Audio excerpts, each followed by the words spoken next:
Bonjour, bonjour, j'espère que vous allez bien. Moi, je vais super bien comme d'habitude. Bienvenue dans les histoires d'Akuma. Alors, si vous passez ici pour la première fois, ici, à travers nos histoires, nous donnons les leçons de la vie et nous tirons des morales. Si vous avez une histoire à raconter, surtout pas à envoyer votre histoire au numéro qui s'affiche ci-dessous. Alors, aujourd'hui, on va parler de l'histoire de Magali. Alors, Magali était une très belle jeune dame qui était surtout très attirante par son physique.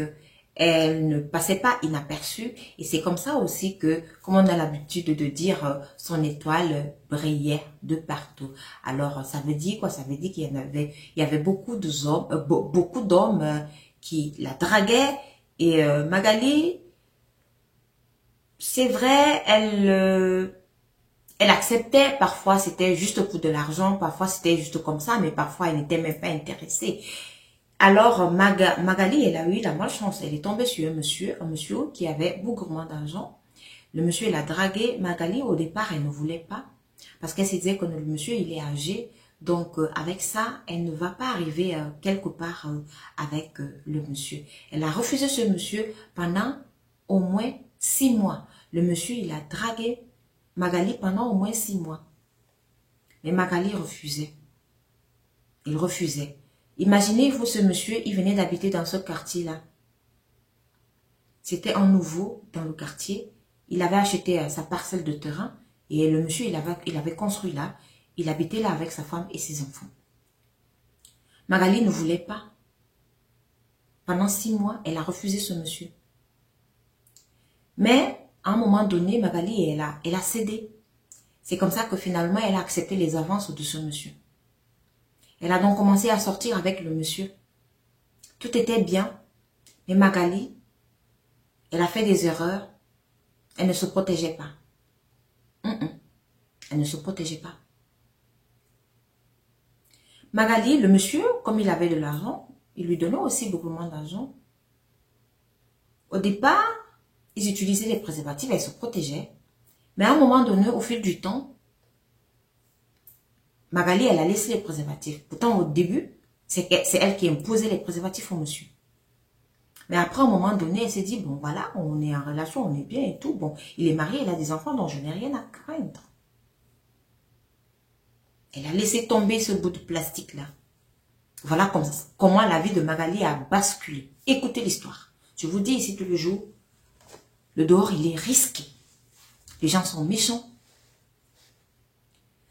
Alors Magali, après 2 ans de relation avec ce monsieur,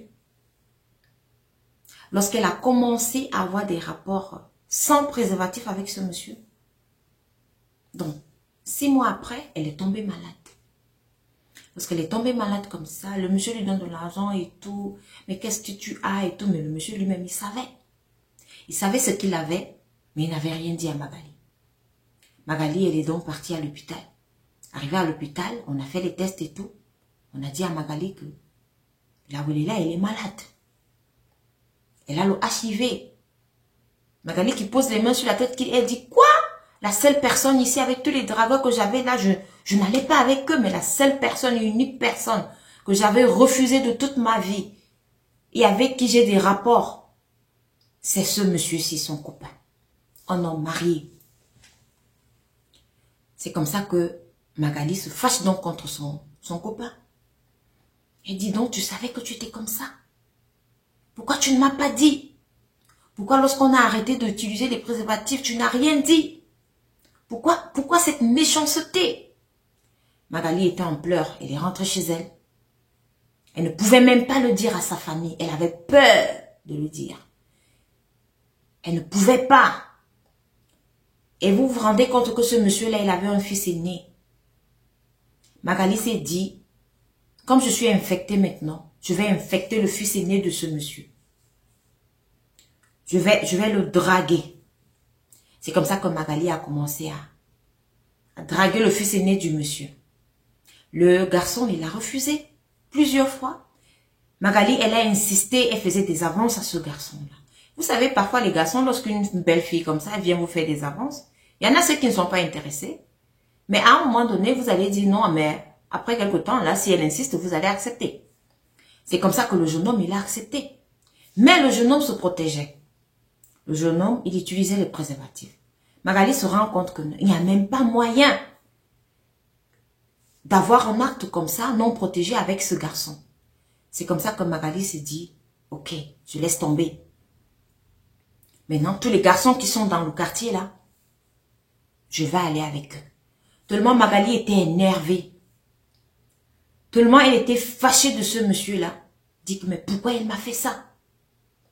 Magali a donc commencé à aller avec tous les garçons dans le quartier. Mariés, non mariés, grand frère, en âge, petit frère, elle s'en foutait.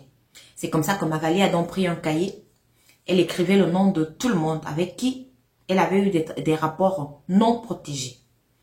Plus de 2 fois, elle écrivait même le nombre de fois. Mais dans le quartier, il y avait une jeune petite fille que Magali aimait beaucoup. La jeune petite fille, elle avait perdu ses parents. Mais Magali aidait cette petite fille-là. Magali, tout le temps, elle achetait les fournitures scolaires à la petite fille. Elle mettait la petite fille à l'école et tout. Vous savez, comme Magali était déjà en train de faire, elle avait les rapports avec tout le monde. C'est comme ça qu'elle avait aussi de l'argent. Mais elle avait donné l'interdiction à la petite fille de ne jamais sortir avec un garçon de ce quartier-là. De ne jamais accepter de sortir avec quelqu'un de ce quartier et de ne jamais accepter d'avoir des rapports avec quelqu'un sans préservatif. Magali disait tout le temps ça à cette jeune petite fille. Et lui avait dit, je serai là pour toi. Je vais payer tes études. Je vais m'occuper de toi. Mais, je t'ai dit, les 2 conditions-ci, il faut les respecter. Magali, elle n'allait même pas à l'hôpital pour pouvoir prendre les comprimés. Non. Elle s'est dit non, je vais seulement partager et je vais écrire les noms comme on m'a aussi donné. C'est ce que Magali a fait. À un moment donné, Magali, elle n'en pouvait plus. Une partie de son cœur lui a dit va à l'hôpital. Une partie qui lui dit non. Mais elle a quand même écouté la partie qui lui disait d'aller à l'hôpital. Elle est partie. Elle a commencé à prendre ses antirétros. Elle prenait, elle se sentait bien. Mais Magali ne pouvait pas vivre avec ça psychologiquement. Elle ne savait pas comment dire ça à sa famille. Elle ne savait même pas comment est-ce que sa famille allait prendre cela. Comment ses amis allaient prendre cela et tout. Magali, elle a appelé cette jeune dame. La jeune fille qu'elle aidait tout le temps. Elle lui a dit, dans ma chambre, il y a un cahier à tel endroit. Dans le cahier là, il y a des noms écrits dessus. Et tu vas lire ce qui est écrit dessus. C'est comme ça que Magali s'est donc ôté la vie. Elle est partie. La jeune fille, comme on savait que Magali était comme sa maman, elle s'occupait d'elle. On appelle la jeune fille, on lui dit que comme tu vois la Magali, viens vite, viens vite, viens vite. Elle arrive à la maison, elle trouve que Magali s'est ôté la vie.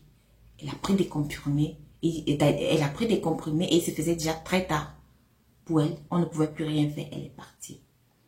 C'est comme ça que la jeune fille est donc partie. Elle est entrée dans la chambre de Magali. Elle a pris le cahier.